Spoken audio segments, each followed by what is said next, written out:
effectivement un effet miroir. Ce qui est frappant dans cette histoire, c'est que le village où ça se passe, c'est des filles de ferme.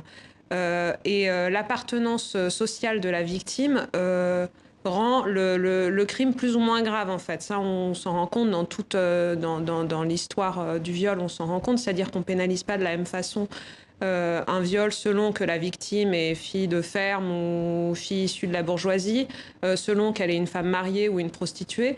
Tout ça n'a pas du tout disparu. On est encore en plein dedans. Il va y avoir plein de crises successives qui vont faire que ça va quand même un petit peu avancer.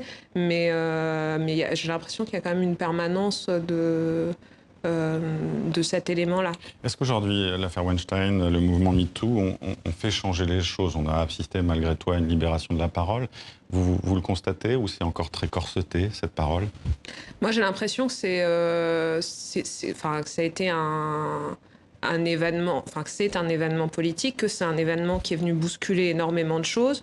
En tout cas dans la prise de conscience, en Occident aussi. En Occident, dans la prise de parole, mais il reste, j'ai l'impression qu'il y a encore beaucoup de choses à faire. Et sur la libération